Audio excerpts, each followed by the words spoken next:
එන්න මාත් එක්ක බයිබල් එක කියවන්න. ඉතින් මං අද ගත්ත බයිබල් පාඨය තමයි ශුද්ධ වූ මතෙව් සුවිශේෂයේ 5 වෙනි පරිච්ඡේදයේ 16 වෙනි වගන්තිය. එමෙන්ම මිනිසුන් ඔබේ යහපත් ක්‍රියා දැක ස්වර්ගයෙහි වැඩවසන ඔබේ පියාණන් වහන්සේට ප්‍රශංසා කරන පිණිස ඔබේ ආලෝකය ඔවුන් ඉදිරියේ බබලවන්න. ඔයත් ආලෝකමත් කිතුණුවෙක්ද කියලා අද ජේසුස් වහන්සේ අපෙන් අහනවා.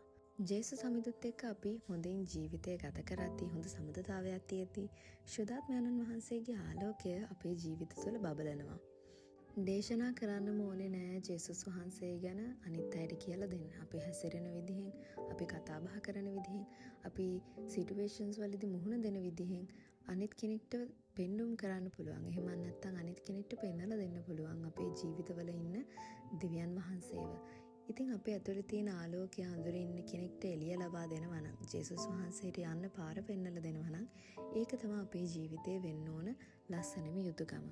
ඉතින් අපි හැමෝම අපේ ජීවිත ජේසුස් වහන්සේ තුළ ආලෝකමත් කිතුණුවෙක් වෙන්න මේ සතියේ හොඳ තීරණයක් ගමු.